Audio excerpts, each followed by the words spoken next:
I like the way you think. Are we ready to go, Kristen?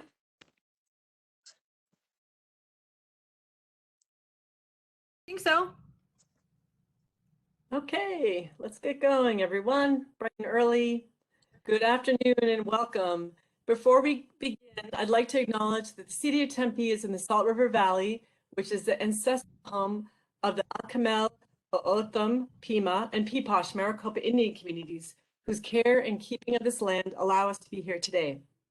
So let's call to order the February meeting of the Sustainable and Livable Communities Committee.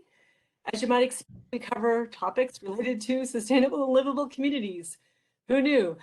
Note that we don't take any formal votes today or make decisions about city policies or budgets. That's not happening here. Our role is to explore various topics with staff and stakeholders and community members, and then to make recommendations to our council colleagues at a later time. We want this process to be transparent, inclusive, and easy for you to be part of whenever you choose to be. And you can share your thoughts with us by filling out a comment card about any item on the agenda or by reaching out to us directly with any other questions or ideas. I know Councilmember Adams and I are both willing to talk, email, write, meet, so please reach out. And someday when we host our meetings in person again, it will be easier for people to speak at meetings, but for now, we're still in this virtual environment for safety's sake, and we need to fill out a comment card in advance that can be read into the record. And that has to be for any agendized item.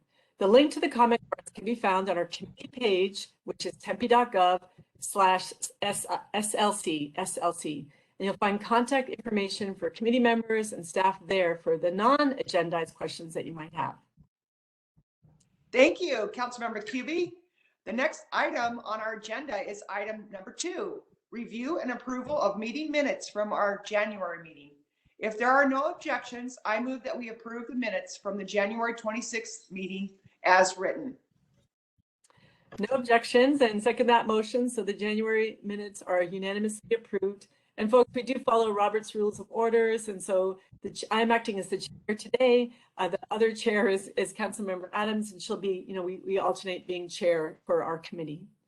So the first item on our agenda then is item 3, public comments, and we welcome public comment. And according to open meeting law, the committee may only discuss, as I mentioned before, matters listed on the agenda, and then matters brought up by the public under public comment that aren't on the agenda cannot be discussed by the committee. We can listen, but we just can't respond. So a 3-minute limit per person is in effect. So Kristen, do we have any any comment cards for this meeting? We do have one from Kathy Dietz. Great. Sorry, I'm having a little technical problem trying to unmute her. Give me 1 second.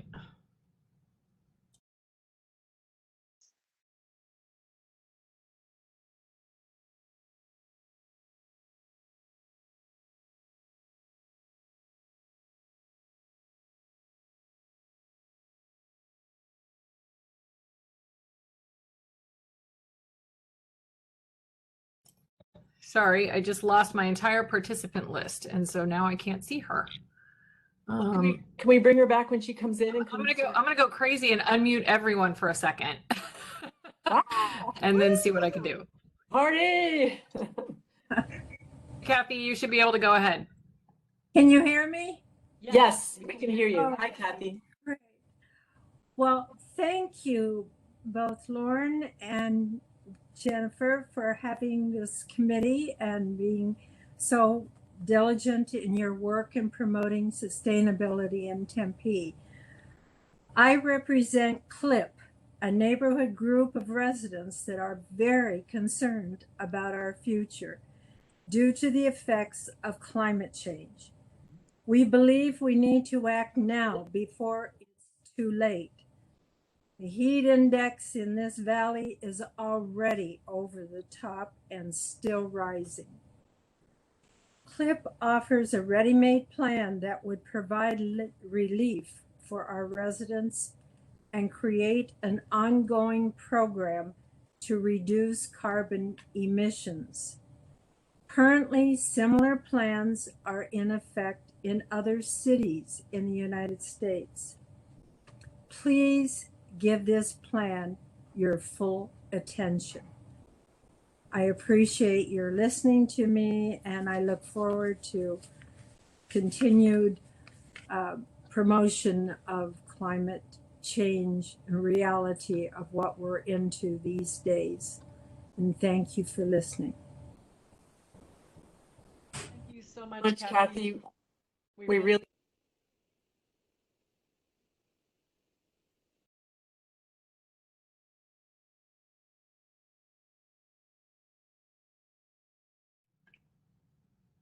Councilmember Cubie, you're muted.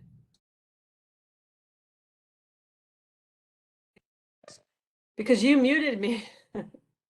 All right, I wanted to thank Kathy for her continued public engagement and leadership, not just in this sphere, but throughout our community. Appreciate you, Kathy. The next item on our agenda is item 4A, which is current items and updates. But because we have a guest presenters today, we want to spare them having to wait till the end. So it's okay with you, Councilmember Adams. We're going to go out of order and take 4B, which is new items for consideration first. Is that okay with you, Councilmember Adams? Sure, and I just want to thank Kathy also for participating in our group today. Thank you, Kathy. Very good. So let's begin with 4B1. It's the CLIP program, which Kathy referenced, and I believe John Penry is here to present. So you can go ahead, John, and you have a maximum of 10 minutes, and then we'll allow 5 minutes for questions, so a maximum of 15. We're going to keep to a really strict limit because some of us have hard stops today. So please take the stage, John. Okay. Well, before I get, hi everyone. I hope you can hear me. Yes. I do want to confirm whether or not I sent out another document with this that looks kind of like this. It's a narrative. Do you happen to have that handy? To be able to post it or present it? No, to look at it yourselves while we go over this material? No, but I will look at it at a future time. For now, you can. Okay. I just needed my to know full attention to you. Okay, well, good. Let me go ahead and get started then. I apologize for that. Thank you very much. First off, I just want to thank Council members Adams and Kubi for letting me, giving us this chance to speak about this topic. I also want to thank Mayor Woods, Dr. K, Grace Monte Kelly, and Kristen Gwen with the City of Tempe for all their help and support. Also, my fellow Clippers who are here online, thank you so much for showing up as you've been doing often. Today's presentation has got a lot of detail and information and analysis and specific suggestions in it. That's why we have this narrative that goes along with it. The narrative has a lot of information, so you don't have to take so many notes, and we can have more of a discussion. We can refer to that though when we get to places like that. Let me see. I need to share my slide. I apologize. I wasn't.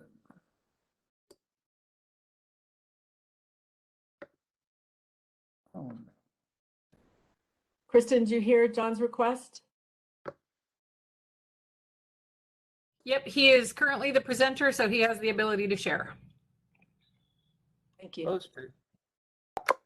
right.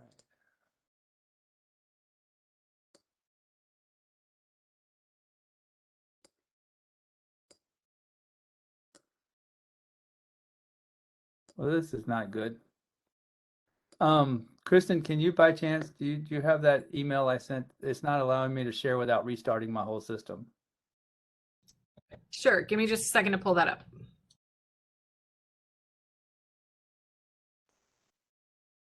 I'll go ahead and start though, if it's okay with you. So the second slide looked like a pyramid. Okay. The second, it has a slit, and what we talk about, what is CLIP? Okay. My mother-in-law mentioned that earlier. CLIP stands for the Community Climate Livability Project, where parents, grandparents, aunts, uncles, all sorts of folks here in the neighborhood who decided to work on this together because we recognize the problems that are happening due to climate change that in our environment here in Arizona. And we're worried about what's going to happen in the future. We've hosted events. We've sent out hundreds, if not thousands, of emails. We've talked to folks all across Tempe. We're made up of a group of professionals that have experience in energy. We have legal experience. We have folks who are specialists in water management work. Some of us have PhDs. Some of us are still working on our high school diplomas. We're just a big cross section of groups around here. But the bottom line for today is that over the past 3 years of research, conversations, and endless Zoom meetings, trust me, we feel like we've come up with a proposal that we'd like to share with you, and we appreciate you taking the time to allow us to do that. We have a really ugly slide, what we're going to show you in a minute, that shows just how bad the weather is here. I don't think we really need to go into too many details. There's just a lot of heat here in Arizona in the summer, and it's expected to get worse, not better. It's the one of the key points though that this slide would have on it, if you could see it, is it would tell you that the death or that heat is one of the leading causes of death, especially among the elderly and low income, and we can prevent that. It is a preventable. It's not a fact of life. It's something we can prevent. So we started in 2019, and when we started our meeting as a group, we also, we were excited to see that Tempe had its own climate action plan. And we invited Dr. K, we invited Kenyon Young. They came over to our house, they met with us. We spent way too much time with them, at least from their perspective. It wasn't enough for us, but we spent a lot of time with them picking their brains and trying to figure out what it is we could do as a community to help out with Tempe's climate action plan. Through those conversations, we figured out that the reality is that the climate action plan is well suited for Tempe, reducing its own carbon emissions, but not so much for residents to reduce their carbon emissions. So we took that on as our task. The climate action plan, Tempe's climate action plan, has 5 big pieces to it as we see it. It talks about supply, it talks about demand, it talks about the revolving fund that you use for businesses to help them keep up, a sustainability platform, which is basically, a website with information, and a resilient energy hub, which is kind of where people can come together to stay cool. We're taking those pieces, those same 5 pieces, and we want to apply that to all residents. So we figured out ways to help everyone get solar and storage installed on their homes. From a demand perspective, we've figured out a way maybe to help everybody reduce how much their energy bills are, but also reduce how much their energy demand is, so that they can have, in the long term, a negative carbon output. We also have financing that we've identified so that the city doesn't have to take on the risk itself, but can be the conduit to help everyone within the city either take care of itself or go through the process of getting federal grants and funding. One thing about on financing that's important is that the city can do on-bill financing, which would really be advantageous, especially to the lower and moderate income households. Those are also the same households that often suffer from lower credit scores and availability of credit. And so that's always been a hindrance to their opportunities. And so on-bill financing typically just requires a 12-month good payment history. And so that's actually a way of getting around one of those things that have always slowed down parts of our community from being helped.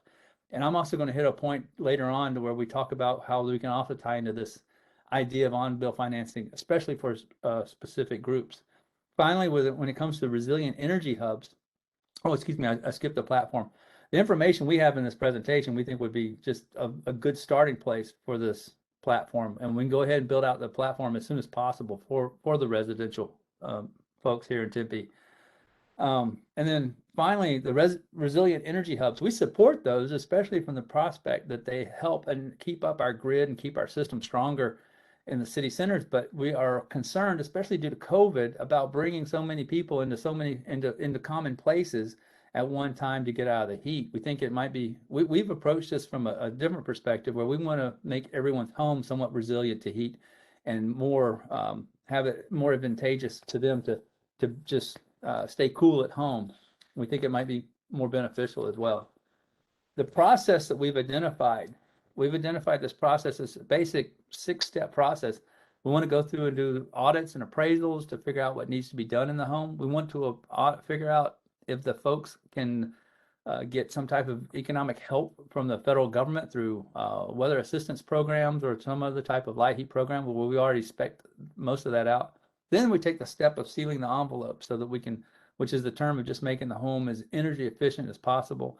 We want to make a cool space in the home. As we mentioned, it's instilling in the property a mini split or something like that would create a cool space so they don't have to leave to get cool. They have to. But it's also going to be right sized so that it matches with the solar and storage that we can also expand on, so that it can be self-generating and self-maintained. And finally, we go back to the appraise and audit piece, because we got to figure out if we're actually doing this right. And so we got to make sure that we're hitting the numbers that we expect to hit. Now, one of the things that we recognize in this program is that there are risks to energy, to solar and batteries. There is some safety concerns out there, and they're very valid. So we've come up with a plan where we want to make sure that all the contractors that do work under this program are have the follow best practices, and we can also do some maintenance to the systems to make sure they're kept up really well. We also want to train all the local responders, all the first responders, so that they recognize what the problems might be coming out of these issues. We also have an idea. Maybe what we do is put an insignia on the door or on the front street or someplace, a decal that says, we have solar plus storage, just to notify them and maybe, direct them in that put them in that direction. One of the ideas here is that even if you don't approve CLIP, which we hope you do, but even if you don't, this might be a good idea anyway from the security and safety perspective of our first responders. And so, if you take nothing else, well, we hope you do, but just in case. Now, we want to approach this in a phased-in process. And so our first phase is looking at who would be the most benefit, who would benefit the most from this. And so we, find 10 homes, 10 residences to start with, expand it up to 50, and then go to the process of opening out to the whole community. Now, in the narrative that we provided for you, it does have a lot more detail on how we would go through that process. We think we've thought out a lot of the pieces, not everything, but some of the pieces that we think would be good for the process of going through there. Now, these programs exist around the country already, some of them in different pieces and stages. Most of them are run by cities and states. However, there is one that I'd like to mention in Ithaca, New York, which is run by a company called Block Power. Ithaca, New York, which is the home of Cornell University, they came up with a great big study, and they came out and said, look, just go with Block Power because they're a good source. We're not making a sales pitch for Block Power. What we're saying is that there are choices in how we approach this. And so to just, we kind of came up with the choice of, you can go private or go with a contractor like Block Power, or maybe you can go and bring on employees to actually do this. We think that it would take between 1.5 to 2 full-time equivalent employees to get this up and running, to do most of the work, to get the management started as a program manager type of project. A lot of the work will also be handling contracts with other folks. And so it kind of minimized a lot of the hands-on pieces, but it would basically be a project manager within the company, within the city. The other piece I would like to point out, though, we do think that there's a role for the emergency manager that the city recently hired in doing the work we mentioned earlier when it talks about training first responders and working with those folks so that they know when they go into a home that has battery and storage or solar and storage, that they know how to work accordingly.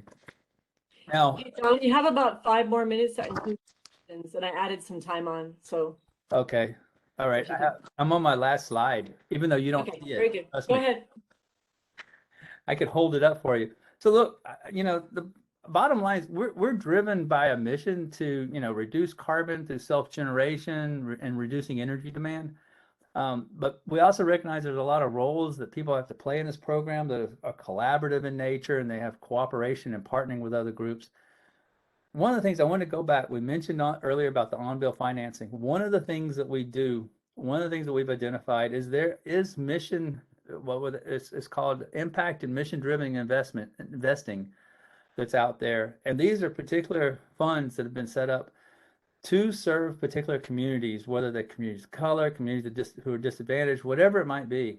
We can help enable. One of the biggest problems they have is they can't get to the communities they want to serve.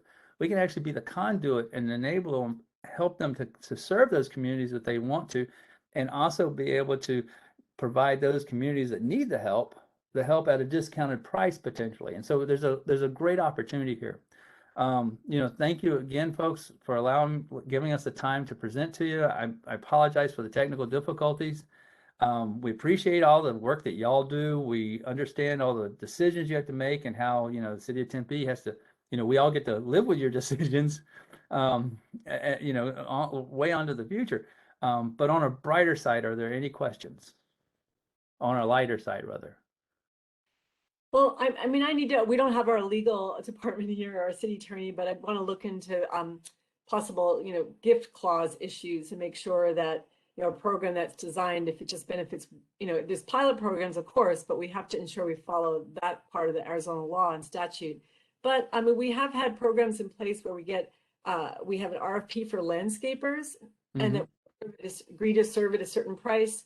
And so, I mean, I'm very interested in exploring that possibility and looking at to solarize our community. That's always been a dream of mine. And we know that the utility companies pretty much effectively didn't quite end net metering and rooftop solar, but put some pretty serious challenges there. So, I'm interested in exploring further, but I would like to, talk to our city attorney and talk to the sustainability office and see where that fits into their current climate action plan. Because as you know, we need to get our current climate action plan paid for, and we are lacking in staff. So we're going after quite a number of staff positions in the current budget. So those are the basic questions I have. I'm not sure you could answer those, but I really applaud the work you're doing. You're right in my own neighborhood, and we need ultimately to solarize the city. And how we do that is just it's a layers of issues related to utilities, related to state policy, related to Corporation Commission policy, related to SRP policy, APS, and then the city. So it's a little bit of a tangled web, but I'm interested in exploring it for sure. Excellent. Now, I think my wife wanted to address the concerns you mentioned about the gift. No, I'm curious. What do you mean by gift, Lauren? Like in what aspect? Well, you can't. The city can't say we're gonna unless you're sort of. We have income qualified weatherization programs, for example, and they have to lines to apply, and it's based on income.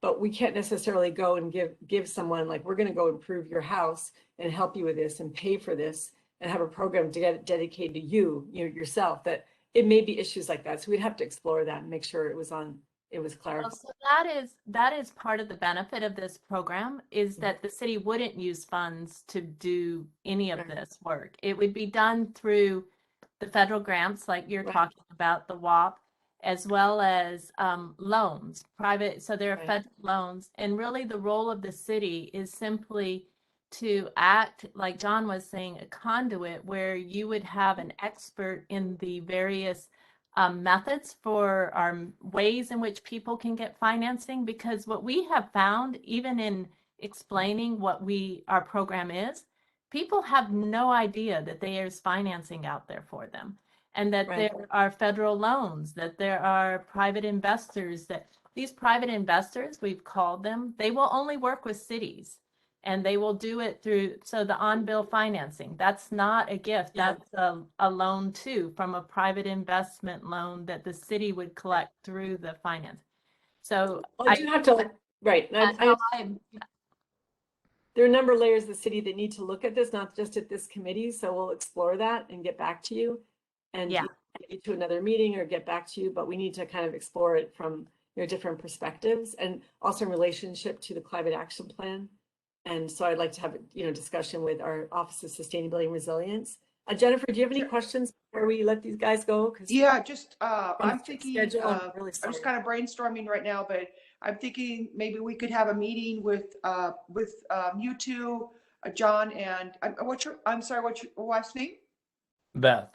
Beth, okay. Yes, Beth. Okay, hi Beth. With John and Beth, and with Braden, our sustainability person, and like kind of brainstorm and see what we could do, because this is sounds like a really exciting program to me, and I'm really interested in it. So I guess that's Kristen. If you could set up a meeting with the four of us, that would be great with me, and then we can kind of brainstorm together if that's allowable, Madam Chair. That'd be great. That's a great idea, Councilmember Adams, and we could have Brianne Fisher, who's our climate action plan manager there as well. That would be great. Yes. That would be wonderful. We'd love to do that. Yeah, thank you. absolutely. All right, let's get that to happen. Thank you guys so much for presenting. Thank you very much. Thank you. Thank you, Jennifer. Thank you. Member QE, before we go forward, before John leaves, don't go anywhere, John. When we made you the presenter, the system accidentally made you the host of our meeting. So I need you to give that back now because you're running the show. So there are two listings. Oh wait, it looks like it looks like there's two listings for Tempe council staff. Mine is unmuted and Councilmember Adams is muted. So if you right click on the one that's unmuted, it should allow you to change privileges and make me the host. Okay, does that look better? It still says you're the host. You just made it to council, John. You're on council now. That was easier than I thought. Let me try this again. All right, so I need assign. If you see the one that says Tempe Council staff on the panelist list, Yes. and the one that's unmuted, not the one that's, because I think she's muted at this point again, right, Jen? Yes. Yes. Okay, so the one that's unmuted, if you right click on that, it should give you some options to change. There you go. Oh no, wait, it didn't do it. Okay. If you right click and oh, you are now the host. And if I say okay, I'm the host. and I'm the host. The council staff. All right. Okay, thank you. Excellent. Thank you. Moving Thank right you very along. much. Thanks, Thank guys. you so Just much, kidding. guys. That was fun. We'll be in touch. Let's All right. move to back to 4A, which is items in progress, and 4A1 in particular. It's a quick update from. Oops, did I? Nope. I think You I just advanced. skipped 4B2. Sorry, APS 4B2. Let's move to 4B2. APS utility scale renewables update. So take it away, Judson. You got 15 minutes maximum with 5 minutes for questions.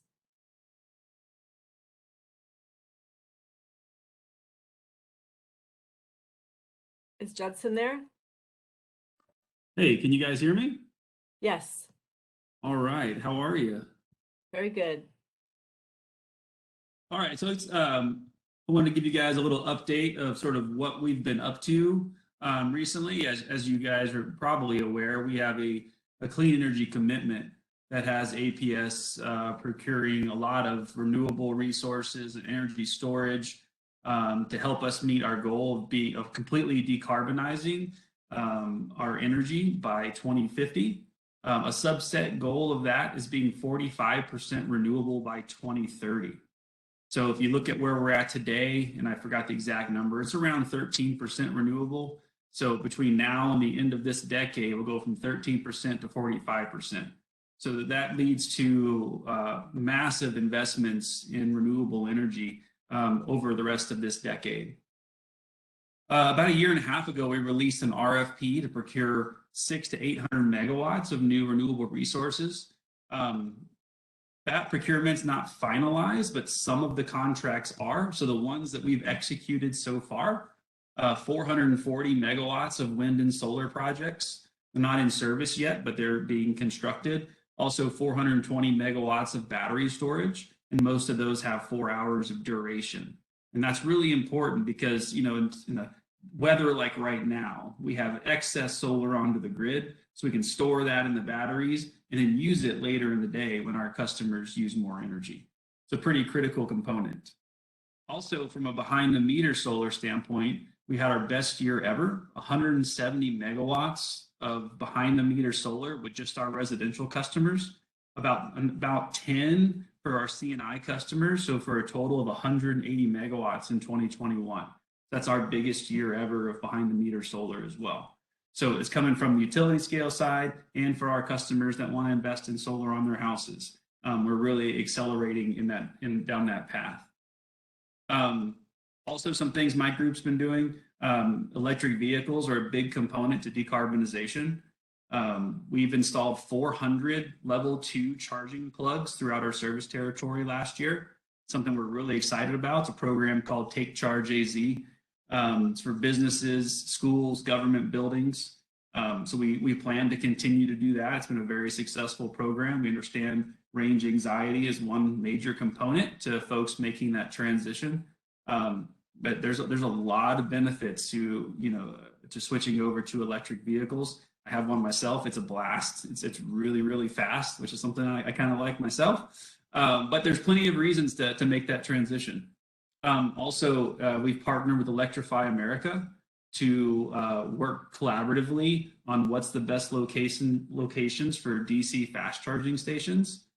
So we're finding some areas that have not gotten the attention they deserved. and we're putting in 5 DC fast charging stations across our service territory too. Those will be located in Globe, Payson, Prescott, Sedona, and Show Low. I believe Show Low is the first one that's going to be energized here in the next couple of months. Very excited about that as well. We also have a residential battery pilot you guys may not be aware of. So we're providing incentives for folks who want to put residential battery storage on their homes. Essentially, it's a $500 per kW discount up to 5 kW, so which means up to $2,500 discount on that purchase. All you have to do is share the data with us is really all we're looking for there. It helps us understand how to build out programs in the future to really take advantage of all the benefits that batteries can do by helping you save money on your bill, by helping you use more clean energy, and by helping the overall grid stabilize as well. There's another component that if you allow us to, in certain times of the year, control that battery, we'll throw in an additional $1,250. So for a grand total of up to $3,750 per residential home battery. Can I interrupt to ask a question specific to this? So with that, what is the total cost to the homeowner then to build it? So there's 3 different battery installers, Tesla, and I forgot the other 2. It's up to you. So you can build as big a battery as you want or as small a battery as you want. The incentives, though, are limited to that size. So that the max incentive the utility provide is $3,750. But you can also get the federal tax credit if you're also buying solar. So if you buy solar at the same time, you get the tax credit on the solar system and the battery system, and then the utility benefit would be in addition to that. Very good, thank you. And that's available for commercial customers as well? This one's a residential pilot. Just residential, okay, thank you. Although we are working with some key customers on some concepts around larger distributed batteries, like 1 megawatt, 2 megawatt size for commercial customers. That's something my group, we don't have anything ready to share, but there's some customers we're working with on concepts like that. So we're always interested in that stuff. There's some really unique ways to parallel the benefits to benefit the customer and the grid at the same time if the battery is operated in a certain way. So there's value to both the customer and the utility from that perspective. It's a really good symmetry. Also, our Cool Rewards program, which is one of our flagships, is a smart thermostat program. We have 57,000 thermostats enrolled in that program. The benefits for them actually pay for the cost of the entire smart thermostat. So, I mean, if you're in our service territory and you don't have a smart thermostat, you can go to our marketplace, marketplace.aps.com. We'll give you a free smart thermostat for your home. It automatically enrolls you in the program, and it automatically includes those incentives. So you don't have to fill out any paperwork. The incentives are pre-applied, so you get the free smart thermostat. And there's really no better way to save money on your bill more easily and to use energy in a more sustainable manner than that little smart thermostat device. It's unbelievably powerful. The results of those 57,000 in our service territory had a max impact of reducing 80 megawatts of load off our system. It's unbelievable. Like, that's huge. So we want to expand this program. We're targeting 100. Our goal for this year is to get 110,000 folks enrolled in the program. I mean, it's really revolutionary. We make small adjustments to how you normally would use your energy. We're talking 2 to 3 degrees max. So the idea is it's really a customer-centric program. So you can be enrolled and maybe not even notice that it's working, but your AC does run less in that core peak time frame, which is 6 to 8 o'clock for us. And 2 to 3 degrees doesn't sound like much, but when you multiply it times 57,000, it's an 80 megawatt plus impact on the system. And that's, you take megawatts off the system, then that's a huge carbon reduction as well. Finally, we have the Green Power Partners program, and I have Sarah Knoll on my team. I'm happy to, if it's easy, to switch over to her to let her chat about that. If it's kind of difficult, I'm happy to give you an idea of what that program looks like. You guys tell me. What do you say, Kristen? Sorry, I got distracted. What was that? I was taking notes. I can run through it. Don't worry. We developed, Sarah and I developed a program called Green Power Partners, and this is really for sort of our larger customers, such as municipalities and corporates that have accelerated clean or green energy goals, such as Tempe. And it's a program you can enroll in and invest in the utility scale renewable facilities to reach your sustainability goals. And there's 3 programs inside of Green Power Partners. The first one is associated with resources that are part of our IRP. You can essentially invest in those and receive the renewable energy attributes. So all of your energy will come from these specific wind or solar resources. So you can be 100% renewable, your municipal loads. There's a small premium to enroll in the program. But one of the nice things is we actually pass all of that premium back to our entire customer base through an adjustment mechanism on your bill. So it's also sort of an equity play. So by you enrolling in this program, you're help putting downward pressure on rates for all APS customers. So it's a nice little program there to help you guys reach your goals.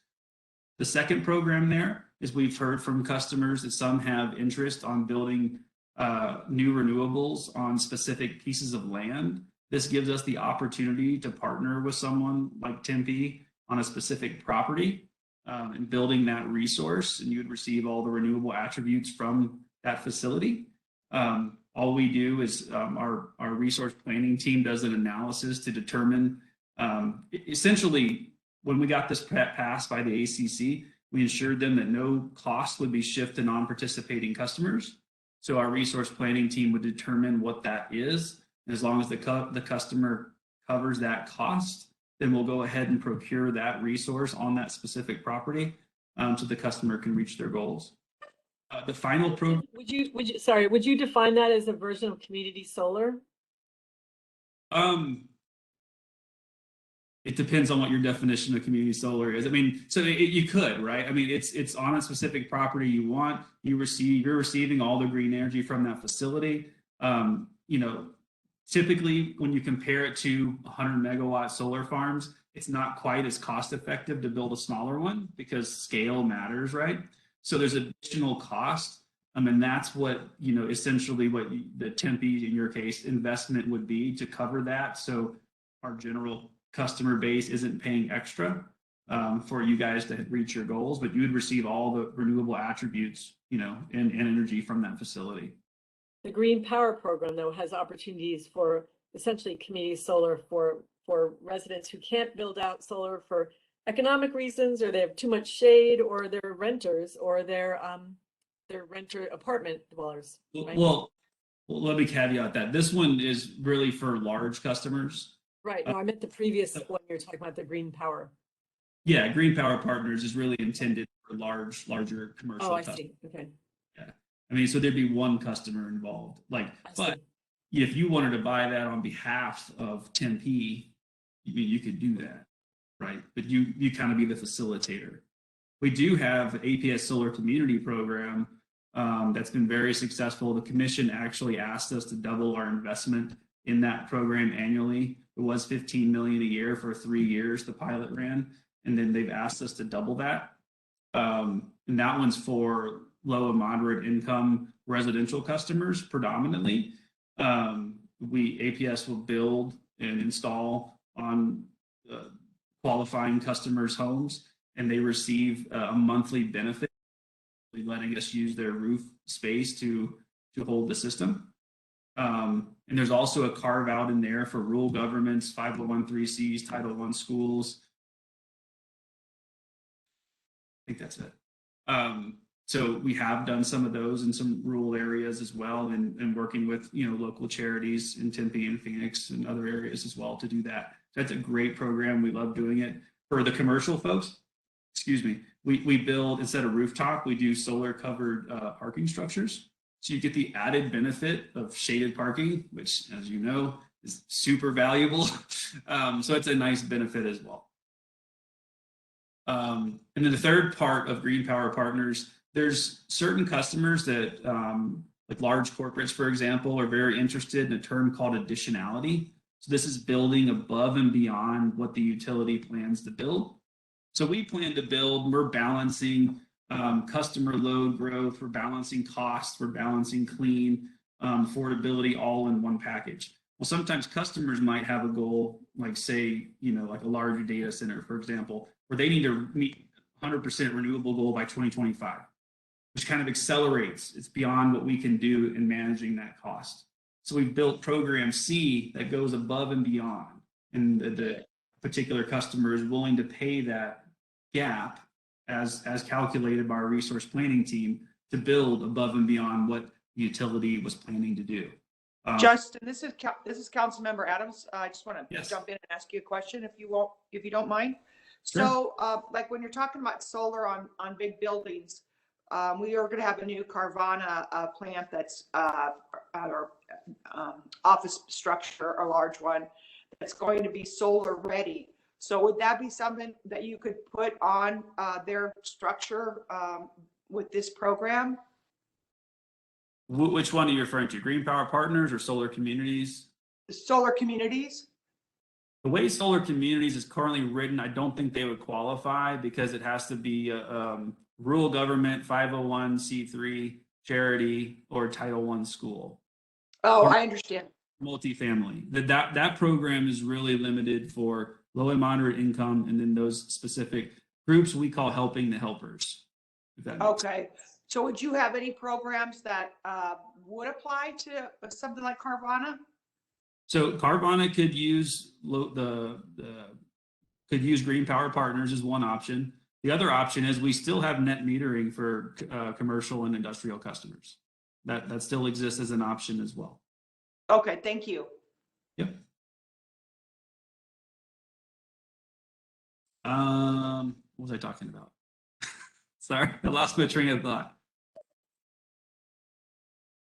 You were going through all the different elements of the Green Power Partners programs. Yes, the large corporates. Yeah, so we are in talks with some right now. I can't share anything yet, but we are super excited about getting Green Power Partners passed through the ACC. Our customers want this. It's going to put downward pressure on rates. It's going to give us opportunities to accelerate our clean energy goals. It's an all-around win-win. So it's something we're very excited about. I was going to show some slides. You might have seen them before. It just kind of showed like our schedule of decarbonization. But essentially what APS is doing as our standard case, by 2035, between now and 2035, we'll have added between 8,000 and 12,000 megawatts of new renewables.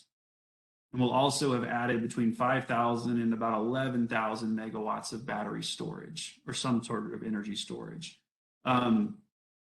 Really leading the edge here. I'm a bit biased because I helped develop some of these programs, and they're exciting and very interesting and cool. But I mean, we're winning lots of awards for like that smart thermostat program. Other utilities are copying that. This Green Power Partners is going to be a real big hit with a lot of our customers. We're actually worried about not having enough supply in the short term until more of these resources get online to offer them to customers.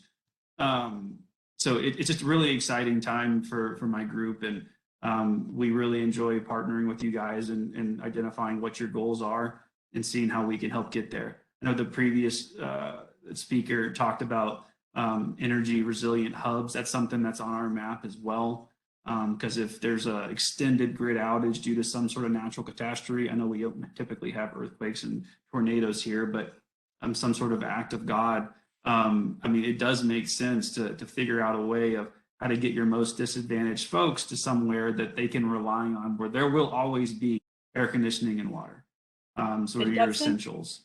So we see that as a challenge, and we're actively looking for solutions to see what our role could be to help provide a solution. And Judson, can you hear me? Can you hear me? Oh, I'm sorry, I couldn't hear you, Ms. Kuby. Okay, Yes. Why? Yes. You can hear me now? Mm-hmm. Hear me? Yes. Oh, you can. Okay, sorry. So yeah, we're about the resilient energy hubs. I know that current policy, we can only build out to say 75% solar solar power for a building or city building for the winter, and then it amounts to about 33% capacity for the summer. Are you guys thinking of changing that policy for cities and for nonprofit groups and faith-based groups? Because you know, we would like to build out our resilient energy hubs to 100% solar and then have a battery backup.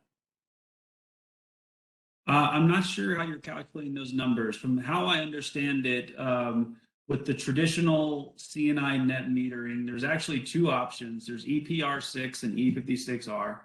And I hate those words because it's jumbly letters to people. But EPR6 used to allow 150% of your maximum demand for the previous year. That was recently changed, and it's a weird formula, but it's essentially 200% of whatever your max demand was. So if the building you're talking about had 100 kilowatt demand last year, Right. You could essentially do 200% of that. Well, if that's been a change and a shift, I'm glad to hear that. And perhaps I'm confusing APS policy with SRP policy. And maybe look into, I would love to get more information on that and talk about that with Dr. Braden Kay. Sure. Yeah, I talk to Braden all the time. He's a really good guy.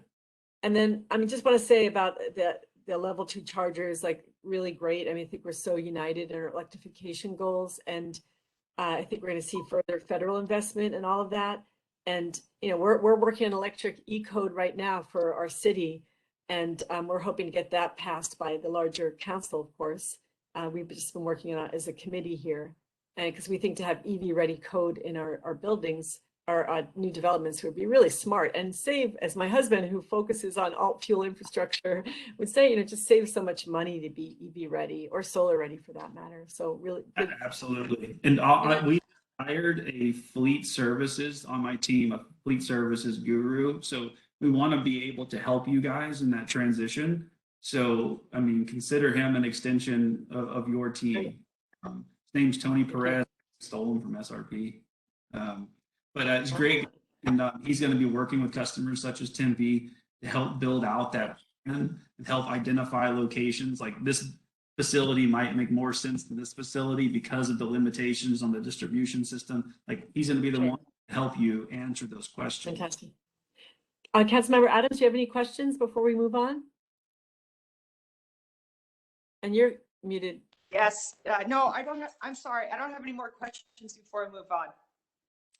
Thank you so much. Thank you so much, Judson. It was great to hear you talk about rooftop solar and distributed solar is stabilizing the grid. That conversation has often been in the past that somehow it reduces reliability. And we now have this, you know, general understanding more that solar, rooftop solar, and distributed solar builds resilience into the system. So thanks so much for espousing that. I really appreciate it. We appreciate your time and urge you to continue to work with our wonderful Grace Kelly and Braden Kay to really, so we can realize our 100% renewable energy goal.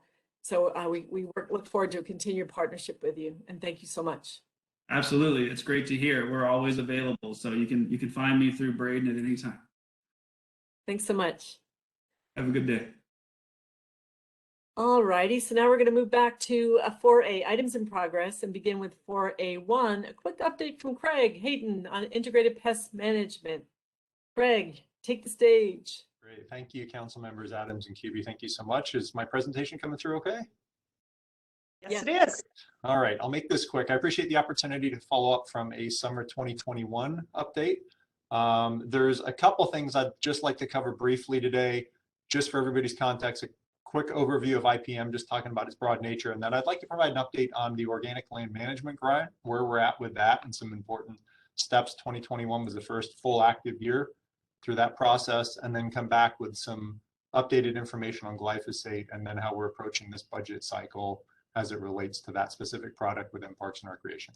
So just to frame the conversation, integrated pest management, IPM, really looks at, we have multiple ways to address pests. We don't use the same approach every single situation, but as you can see on the chart on the right, we have cultural practices that ensure that our ecosystems thrive. We have mechanical and physical removals. We can use biological means to address pests, and then we can also utilize chemicals as well. So we utilize all of these, what we call a holistic approach, and we really weigh out safety, environmental concerns, and finances within that, with an overall goal to reduce pesticide use. So The next slide, as we talk about the organic land management grant, really focuses on this bottom foundational tier of cultural management. How can we be proactive so that we don't have to remove or treat pests out in the field? So thank you, Councilmember Cubey.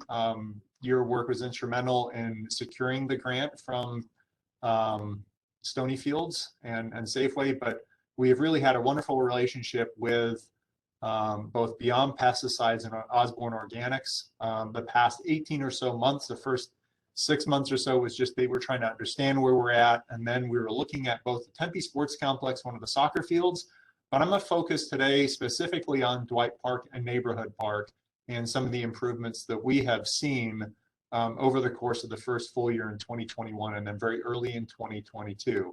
And the 2021 improvements initially at Dwight Park, as you'll see with the picture almost right in the middle of the screen, we had some patchy grass with a mix of weeds mixed in, utilizing the organic approach of aerification, compost, understanding what some of the soil characteristics were, and then reseeding some of the turf areas. Just over a year later, at the end of summer 2021, you can actually see a physical difference in how Dwight Park looked. Now, granted, this is a month or so further on in the monsoon, so it had a chance for some of these spots to fill in, but just a visual look that was a little bit different in 4 acres of turf between one year to the next. So a much more even green color, which just shows that we have more Bermuda grass out here specifically. So that's a pretty solid, just pictorial view of some of the improvements that we saw. That's really nice. Yeah. And really the goal there was we have a winter weed called burr clover. The Chip and J from Beyond Pesticides and Osborne Organics said to really address that, you really need to make sure that you have healthy Bermuda grass, reseed it, and go through these steps. But as green is good in the summer, yellow is actually good news in the wintertime, which means that you don't have a lot of weeds out there. Burr clover on the previous slide is this bottom left weed that when it dries gets stuck in the paws and in the fur of pets typically, or anybody who's walking barefoot.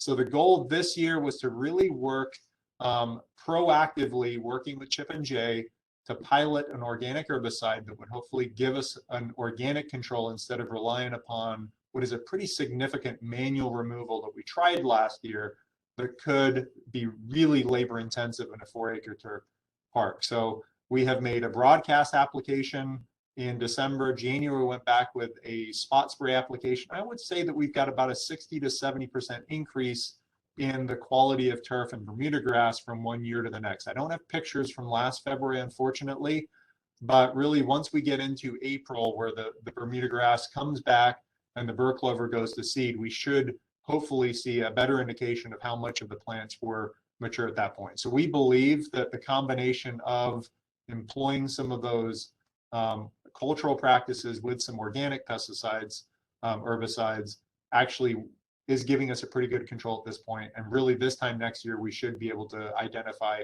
what follow-up applications are needed. And the goal here is really to utilize it at Dwight Park to see what significant impacts we could make in some other parks if we employ this same approach, but also through the budgetary process. If we know that the cost per acre to do this is X, then we could submit for that, because we know that within neighborhood parks, we haven't really had a proactive organic land management program since I've been a part of the team, and even a really active fertility program as well. So we know that there's a great opportunity here. So this is good news so far. We're cautiously optimistic going into that time of year where usually the winter weeds tend to really come out with some rain that we've gotten today. So, but just a positive on the organic land management, and we're pretty excited to continue working with Chip and J into this growing season to hopefully build upon what we saw last year. I have a And then question. glyphosate, it's an active ingredient in multiple different. Greg? Yep, Councilmember Adams has a question. absolutely. Yes, maybe I'm ahead of myself, but I'm just wondering, like, what is the percentage of land that we now manage that we're using only organic chemicals on? We have these two locations specifically, which is over at Dwight Park and Tempe Sports Complex Field 1. We have a field supervisor outside of this work group that is also utilizing it in one of the neighborhood parks on the south side of town as well, just so that we can gauge different organic, which is Arredondo Park, which we're doing mostly organic at that on the herbicide level, but we're not employing fertilization at that park specifically. Given these results, are you satisfied with trying to move towards an organic approach in more areas in our parks? We believe that it seems promising utilizing the approach that we've been given. What we would like to get is a true per acre cost and then be able to apply that across the system to really understand what some of those management costs would be, so that we can then go back as part of the budgetary process and say, for us to move to this approach from what we're currently doing, this is what it's going to be. Now, it's something on a 4-acre site like Dwight. It's not a large park, so we're able to actually utilize this in a pilot approach and then really apply the per acre costs for materials and supplies, and then also labor hours at a larger scale when we look at, the 1,000+ acres that we manage within our parks and recreation areas. Well, this coming budget year, I'm sorry, Councilmember Adams. No, you go ahead. You're reading my mind. So will that come to us as a recommendation in the current budget negotiations? Because, we always talk about external costs and benefits, right? And how do you quantify better health for our pets and for our residents? And it's hard to sort of quantify that, but are we going to be hearing about this in the budget supplemental requests? Not this year, because we believe it's going to take a couple years for us to gauge what the impacts are. These pictures are from the middle of year 1. And then this is year 2, where we've got the organic herbicide piece that we're fitting into it as well. So we believe this is going to take, what Chip and Jay have provided is a multi-year approach that tweaks. So we want to make sure that we can address back with them what this is going to look like. We certainly would anticipate that this time next year we'll be providing something that's related to it. But at this point, with one growing cycle, I don't know that we have enough information for us to make that ask at this point. But don't they have examples of other people that have used it as far as like best practices that we can use for information and get a history? And that's understanding our conditions, what they have provided would be something that we would, without diving into the site specific concerns that they dove into for Dwight, we'd be able to apply some of those similar characteristics on some organic fertilization practices, reseeding, and those sorts of things. Because I know, are we learning anything from the Tucson case study? Because when I applied for the grant, one of the real opportunities was to go hand in hand with Tucson, and they were getting the funding, and we'd be able to learn from them and they'd be able to learn from us. Has that been an active collaboration? I have not collaborated at all with Tucson, so maybe that is something that we dropped the ball on as staff, but it's something we've been working specifically with Jay and Chip on for our locations. And we've been implementing the plan that they've given us specifically within a couple different contexts. No, I would expect Stonyfield Farm to be the ones to kind of bring that in. I'm surprised they haven't. I wouldn't hold you guys to account for that. I would think that Stonyfield, because that was one of their express aims, would want to bring that comparison approach. But I mean, I can't speak for you, Jennifer Adams, Councilmember Adams, but I just wonder whether we could get, we need to obviously get the perspective of the council, whether we want to advance this more quickly. You said a few years, and made me a little cause for concern. 1 year is different than a few years, but I just wonder if we might get council member consensus to kind of really move forward with it, given the noted benefits, not just here, but in other places. If indeed we've seen it in Tucson as well, another arid land. Exactly. I would certainly be willing to want to push that forward, Councilmember QB. But is that something we could talk about, and having maybe a presentation? Were you intending to present this to council at some point? I have not got this on the radar to present at this point, just because we are just at the end of the first year and we're adding some additional elements based on that first year. So the first year was strengthening the Bermuda grass, and then during the off season, working with Chip and Jay to approach some of the long-standing weed issues through an organic herbicide that they supported use of. So, and I think that ultimately this first year is where we're seeing the most strides, because we didn't have an active proactive program previously. What we'd anticipate is year 2, we're going to see, a refining of that, and then how we address potentially utilizing of some chemicals, or even stepping back this time next year. Maybe there's, instead of 2 applications, we only have to make 1 application. It takes a couple of years for us to do so. So at this point, I think it would be from my perspective, I'd like to see how this year plays out for it. We certainly, if that's a recommendation of the committee going back to the full council, we'd be happy to provide an update if that's the desire. Well, you first mentioned like a couple of years from now, could we talk about just having a record or just trying to get this on in the budget for the next year for 23-24 budget year? I won't be here, but Councilmember Adams presumably would be. So is that something we can talk about with a timeline? Because I'm just afraid we can test and test and test, and we can learn from other cities too.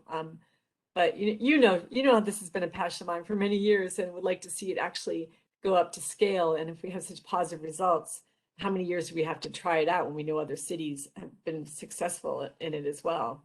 I think that is completely reasonable for us to consider data after 2 growing seasons, and then the submission for next budget cycle seems reasonable for that. So a year from now, I could see us considering putting something in that's based on the data that we have from Dwight Park for this year. That seems completely reasonable, unless we find that there are some significant issues that give us some concern. But so far, the momentum seems to be in a positive direction. That would be a reasonable piece for us to go down. Do you think you could come back next month and just report really quickly on the Tucson example and what they have to say? I can put that on the agenda for me to reach out and find out what's going on. I can see what that looks like and work with Kristen on that if you'd like. Yeah, maybe just a quick update. Well, all righty. So anything else, Councilmember Adams? I'm trying to unmute. You're unmuted. We hear you. Yeah, okay, thank you. Yeah, I really would like to see Tucson.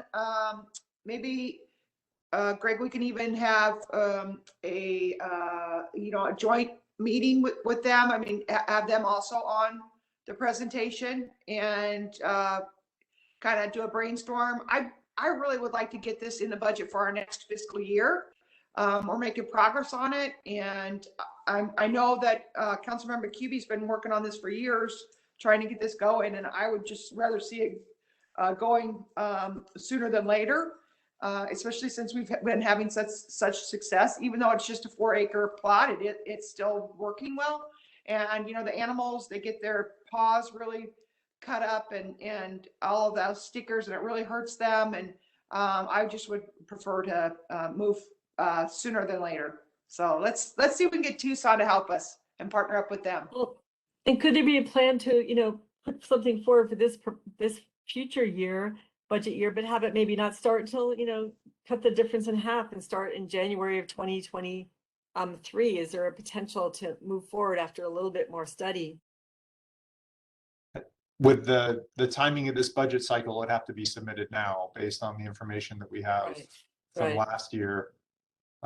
Not knowing what the actual effect on the burr clover is, which was one of our biggest concerns, it may not be something that would be as mature as we'd want it to be. Certainly, I'll defer to, I don't know how the committee process versus the council piece works. I can certainly check with our director to see how we work that piece through. But I'll defer to working with Kristen and Keely of how we work through those mechanics, if that's the desire of the committee for us to consider putting in some budgetary requests ahead of when we had planned to do so. Have you ever put a budgetary request in mid-cycle? Only with the 2017 mid-cycle request that went out previously, which was tied to the encampments, working with Human Services Committee. Right. Yeah. I mean, we could start it. Councilmember Cubey, I like your idea about starting it. Like we could start it in December or January or something like that. So it wouldn't have to take the whole year. That would give us some more data. Councilmember Cubey, are you suggesting that we would propose something mid-year as a supplemental and then look at starting it in the new calendar year then, just so I understand? Yeah, possibly. It's just like, maybe it's just me being on the tail end of my work here, but seeing the obvious benefits. I mean, you can see it visually, like you said, and I understand there's always going to be aspects that we should study, and we should maybe, we could involve academics and ASU in some of that research for Poly campus. But it just seems, you know me, Craig, I'd like to move a little faster, seeing the given benefits. And we know that this approach is working in other places in the country. And if it's working in Tucson, maybe the cost is something council wouldn't want to approve, but maybe the cost is something that is really doable within our present, field management and landscape management scheme. I don't know. I mean, there's often contingency money in each budget that's built in, right, for different departments. Maybe the added cost isn't so much that it has to be considered as a supplemental request in a budget, but could just be as part of your landscape management. I don't know. I'm just throwing that out there because, like Councilmember Adams, I would like to see this advance, but I don't know if the rest of the council does. We can't make decisions here, but I'm wondering if there's an opportunity to talk about it with council and really bring it up and see if we could advance it. Okay. Did you want me to work with Kristen on that then specifically to see how that folds back in? Sure. And with Sure. you? Sure. Okay. Appreciate it. Thanks so much, Craig. And I understand. And we're seeing I just don't know that we've got all of the information to put an ask that would be as robust as we need for this. But I certainly understand that we've got some good momentum and we want to make sure that we're building upon that and implementing it in multiple different areas. So I totally understand. I imagine we're always going to be studying it. I mean, you always chart things and these metrics are always a part of this process, no matter what. Okay, Councilmember, do you have any more questions? No more questions for Okay. me. Thank you. Thanks so much. So I do have an update on glyphosate if I can proceed. Oh, great. Okay. Great. So glyphosate is an active product. Currently, we utilize it within parks and recreation areas to manage weeds and decomposed granite and then to establish tree rings. There are some alternative herbicides that we've been considering and that we, after last year's growing cycle between our summer of 21 visit and now, we do have data that provides an option that has resulted in a budget supplemental request for this upcoming cycle. They just want to at least provide some information there. So there is the probably a really confusing chart with multiple different columns, but the goal from a best case scenario is that there would be some equivalent product available that would not be glyphosate. There isn't. A suitable alternative would mean that the material cost would maybe a little bit higher, but the labor costs would be the same. And then we've identified a couple different alternatives called the less efficient alternative 1 and 2. We have found that both of those result in higher labor costs because they require more visits. So this really is where we were at last time. We had identified, based on some concerns with some mixing of products and what its soil mobility was, that we just didn't feel like some of these suitable and less efficient alternatives were really a good shot. So we had found a less efficient alternative, ran that through our summer 2021, and identified that it really did take twice as many, 2 to 3 times more visits with this other product. We were able to confirm what our suspicion was. So we are then proposing to eliminate the use of glyphosate within parks, which really seemed to be the focus of our conversation. Last year, we'd focus on manual and chemical alternatives, and the budgetary supplemental request that we are submitting will include multiple FTEs, some equipment, and supplies. So based on the information that we were able to confirm last year, we feel comfortable with the ask that we're going to be making, that it would be 2 previous ways to establish around tree rings, and also in decomposed granite areas that we have an alternative product that would allow us to eliminate the use of glyphosate within parks. So that is something that we're proposing this year during the budget process, and we'll see how it compares against some of the other requests from other departments. That's excellent. That's great to hear. Great. That's great to hear. And then that's my presentation. I'd be happy to take any questions, go back to any previous slides. No, I'm good. I'm glad to see progress on that and follow the lead of so many cities. I hope we do. I mean, we're not making decisions here, but we'll talk to council about that. But the use of glyphosate and Roundup seem to be, I hope it's going to be a relic in the past at some point. And so really pleased to hear about that, Craig. Councilmember Adams, do you have any questions before we move on? No, Craig, I just appreciate the presentation and your flexibility about trying to move these things forward in maybe a little bit quicker manner. So thanks so much, Craig. Thank you both. I appreciate your time and the opportunity to present here tonight. You bet. Thank you, Craig. So the next item on our agenda, 4B3, Oh, wait, no, I'm wrong. Hold on, folks. We want to hear from the cool kids, people. So Ty and Marcus, you're here, Office of Sustainability and Resilience. See, you're presenting on Cool Kids Update. Yes, we're here. Can you all hear me okay? Yes, I can hear you fine. You have 7 minutes with 5 minutes for questions. Okay, Perfect. sounds great. Well, I hope everyone's enjoying this rainy day in Tempe. My name is Ty. I'm a Youth Council Coordinator with the Office of Sustainability and Resilience, and also working with Marcus. And yeah, I'm Marcus. I'm the Community Resilience Coordinator with the Office of Sustainability and Resilience. And together we work on the Cool Kids, Cool Places, Cool Futures project. So Cool Kids, for anyone who isn't familiar already with the project, is a youth climate initiative here in Tempe. And we can go to the next slide and I'll give a quick update on where we're at with the program. So far we have had about 75 students sign up for the program. We recruited at McClintock High School and reached out to drama clubs, debate clubs, sustainability clubs on campus. We hosted some teen focus groups to get young people interested in the program, created some fun video announcements with district people. And the young people also selected their own title for the program, which is Neighborhood Justice. So we still refer to it as Cool Kids, but for the young people, Neighborhood Justice described the work for them. And if we go to the next slide, I can share some of our activities. Always fun to kind of see what's been happening on the campus. So next slide has a photo of our campus tabling where we recruited a lot of students, introduced them to the project, handed out some chips, which was really fun, and just heard about how things are going for them on campus, hearing about that experience in Tempe and what it's been like for young people throughout the pandemic.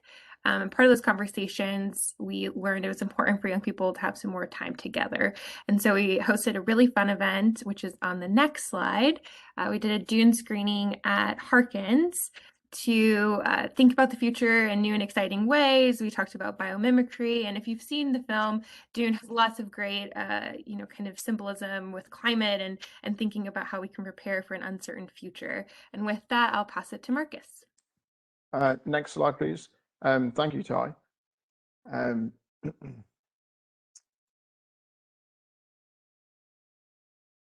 I haven't seen this slide. Oh, perfect. So part of our recruitment efforts that we've had, in addition to the ones that Ty mentioned, we did host a McClintock Climate Action Day, in which we had around 30 young people who were students at McClintock High School work alongside city staff on doing some native landscape refreshing. We also worked at a greenhouse on campus that they have there and planted more than 60 different plants and shrubs that are native to Arizona in the land. This was something that the young people were super excited about, and we also had a separate Climate Action Day in October that was more of a community-wide event in which we also had young people attend. If we go to the next slide, please. And so, as Ty mentioned, we have passed through the recruitment stage of our project. We're now in the implementation stage with our first weekly meeting actually taking place this Friday.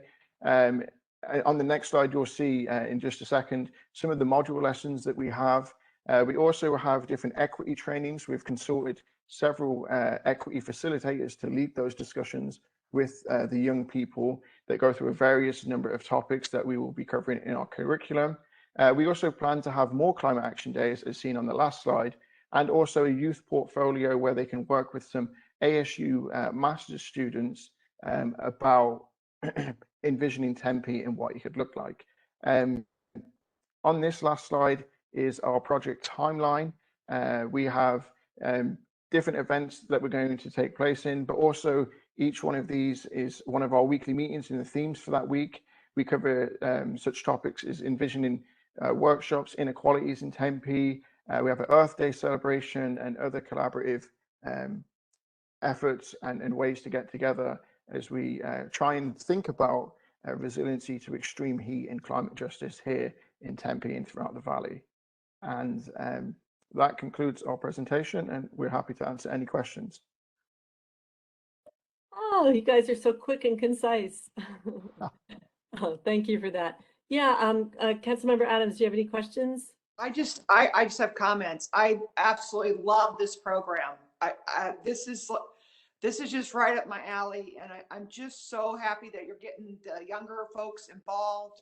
And they have so much energy, and I love seeing the pictures of planting the trees and the bushes. And I would love to attend actually one of the cool club cool kids meetings, because I just think it's so really good, and I appreciate the update, and it's very informative, and I love how precise you guys are, and just you have my 100% support. So thank you for doing what you're doing. Thank you.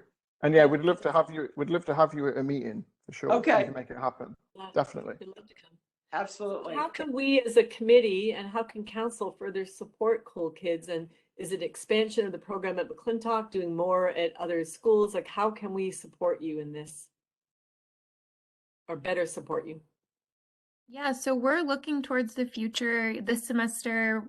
Love to have you guys come out to any events and, interact with the students and also introduce them to the policy process, what it looks like to be a decision maker in Tempe and have those conversations with them as young people. That has so much value for them as teens, thinking about their futures, college applications, all of that good stuff, and even just selecting their majors. So being able to be present in any of the rooms and coming out to action days, we'd love to have your support there. And as we start thinking about expanding into other schools, definitely just having different touch points where we can talk about where we're at in terms of the grant, and just being visible, to the community so we can have more young people join the program.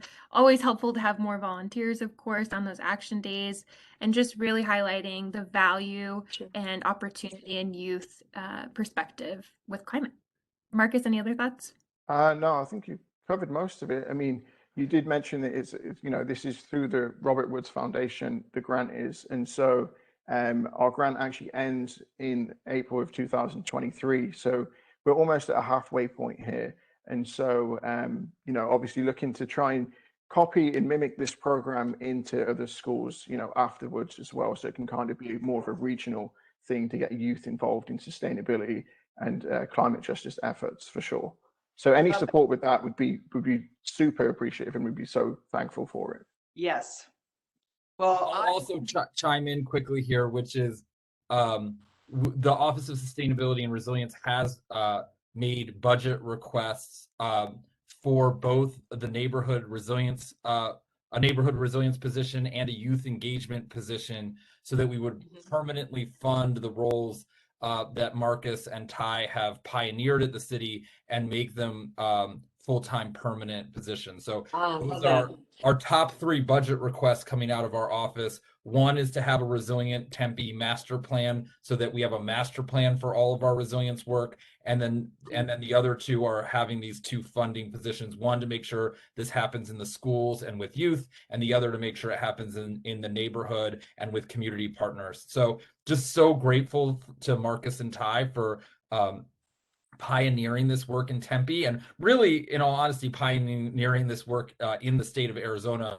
We have not had a neighborhood and youth engaged climate program quite like this before, and so my hope is that that we'll find a way to find funding to continue this work and bring it to scale. So Marcus and Ty can't advocate for themselves, but I will let you know that the office is certainly advocating for this work.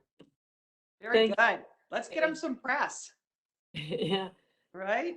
This is a great story.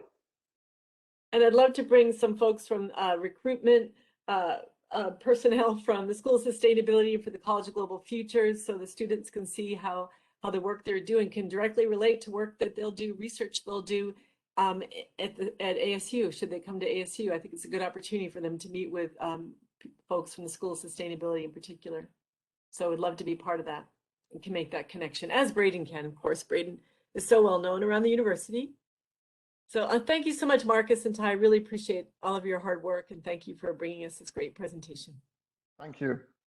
Yeah, thank you for having us. Take care. And so the next item was supposed to be 4B3, Cool and Resilient Master Plan, but that's going to be rescheduled next month. So let's move on to item 4B4, which is the CIP supplementals. And let's turn that over to Dr. Braden Kay. Dr. Braden Kay.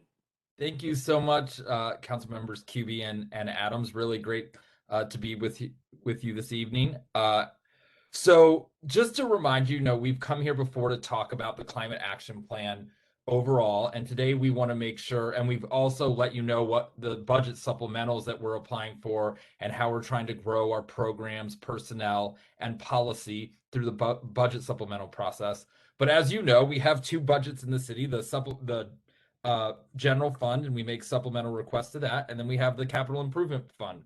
And our capital improvement plan that we adopt a 5-year plan every year. So next slide. As we think about our efforts to decarbonize, we're working in homes, businesses, industry, and in transportation. Next slide. We're also keeping in mind that we're on this effort to decarbonize our city. And so, like I mentioned, we have the policies and the programs. We've at last council meeting, we walked you through some of the key policies we want to work on. We also walked you through some of the key programs that we want to invest in. Some of which are actually, the programs are very infrastructure related. They're they're programs that help support urban forestry infrastructure, help support green stormwater infrastructure, help support infrastructure that practices indigenous land stewardship. One thing I want to notice out of the policies is our number one budget request is, as I mentioned recently, is a resilient Tempe master plan and utility feasibility study. So this policy is critical to helping make sure that we're prepared for resilient infrastructure moving forward in the city. So the idea here is that this would be our stormwater master plan, it would be our urban forestry master plan, it would be our urban cooling master plan, all rolled up into one. And then we would also look at the opportunity to follow in Tucson and Scottsdale's lead to have a stormwater and urban cooling utility where we were actually collecting funds to help pay to cool the city and increase the amount of green infrastructure we have in the city. So we know, and we've been through this, Tucson has had this kind of fund for several years now. Scottsdale has had this fund relatively recently. And we have a real opportunity to lead in the Valley by, one, having a master plan, and then two, figuring out how we have a longer term funding stream for this. So there will be a handshake between this program and the next water rate study. And we have full support from municipal utilities to figure out how we That's great. work with residents to get this idea in front of people. And so we know that anytime that you think about a new fee or you think about a utility, that's a long ongoing dialogue with the community that needs to happen. But we also know that extreme heat in our city is only getting worse and we need long-term solutions. And so we're really bullish on this idea, and we're so excited. We had all 4 departments that need to play a role in this are our co-sponsors on this budget supplemental. So it's a multi-department request between municipal utilities, community services, community development, and engineering and transportation. So, and then our office as well. So we're excited. We have the whole city team that needs to be on board to do this master plan in the right way. And we think it's going to be really critical to making sure we're making really solid climate action infrastructure investments in the future. Next slide.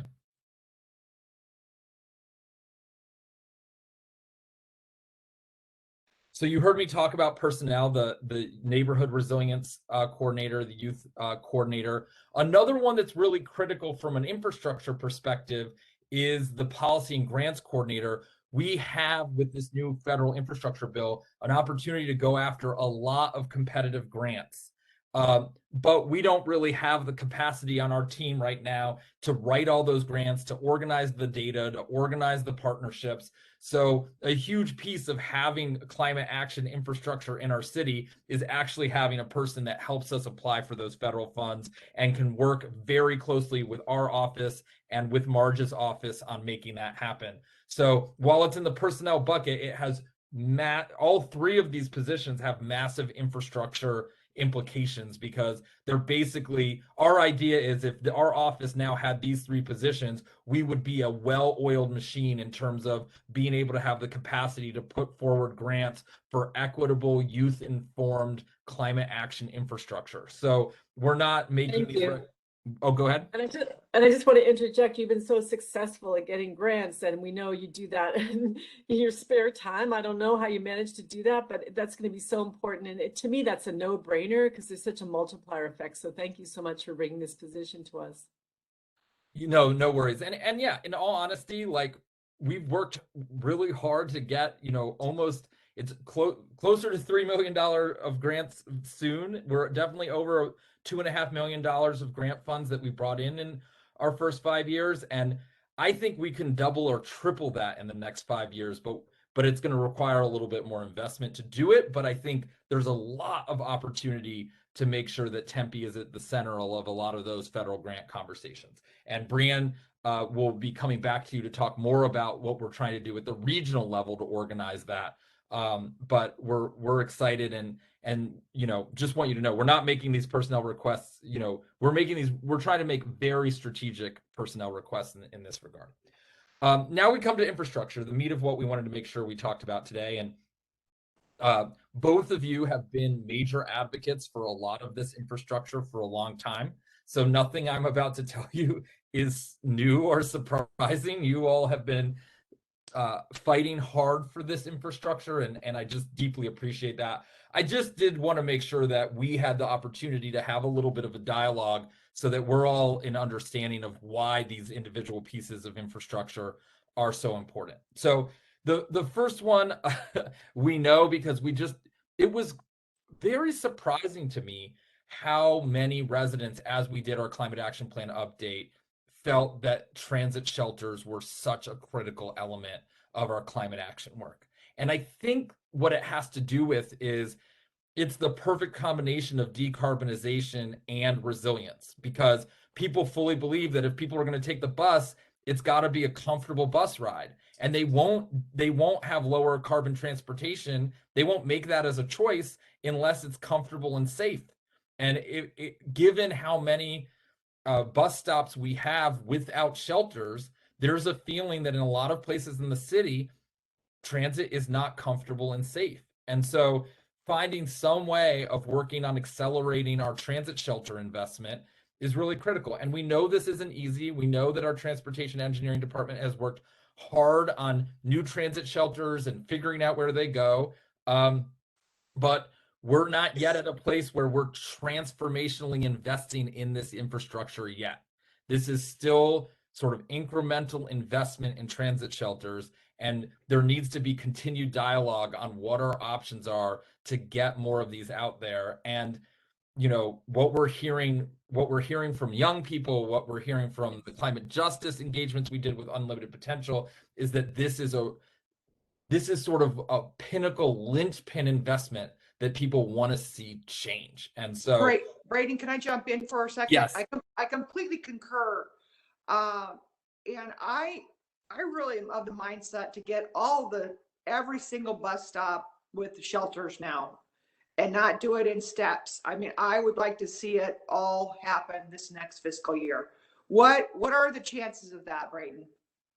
I mean, this is a massive investment. So while I don't think it's going to happen I don't think it can happen in 1 year, I do think we need to find ways for it to happen faster than our current rate. Because I don't want to go on a limb and say exactly what the current rate gets us at, but the current rate is not fast. And so, we asked staff to advance that too. I mean, that was one of the top priorities, right? Councilmember Adams, we asked staff to really advance that project. Yes, because I mean, you know, the traffic is not getting any better in the city, and it'll continue to get worse. So we've got to get the bus stops so people feel comfortable. They're not going to die of heat stroke out there waiting for the buses. I mean, this is how we get it done. So I'm telling you, I'm going to do everything I can to make sure that we have a bus stop everywhere in this city. So and so I don't know, maybe we have like a separate conversation next month or something about the bus stops and what is Well, it that's like? going to be discussed, right? And we're going to be talking about it in particular with the next CIP, right? Yeah, so well, Okay. in the budget acceleration process that starts on your work study session on March 24th, this conversation, you will be able to have this conversation with your colleagues and with staff from engineering transportation. So you will have an opportunity to discuss this, and you know, I'm just presenting to you what we heard, you know, as part of our engagement. There is, from my understanding of the listening we did, you know, from the targeted listening that we did in target neighborhoods and with youth, there is a deep amount of interest in this. Sure. And I want to say that MAG has that $31 million pot of money that, I mean, that we could apply for grants to really advance this goal too. So I know we're asking a lot of questions. They're great ones. And thank you so much, Councilmember Adams. How much more time do you have in the presentation? Because we're getting kind of close. Yeah, I just want to go through the rest of this list. I'll try to do it quickly. I mean, most of these things are not surprising. You know that we want to continue to work towards bus rapid transit on rural and with our partners in Chandler and Scottsdale on this. And we did get that into the Prop 400E package as it stands now. So, you know, that's a very exciting development. On EV charging, we will now have, for the first time ever, a CIP line item for EV charging. It might not get funded in the first year or two of the 5-year CIP, but we're very excited to have it in the 5-year CIP and start making some investments in both workplace and community EV charging. And you will be hearing more from Brianne and I about EV community EV promotion work that we're doing with Local First Arizona and a few other partners.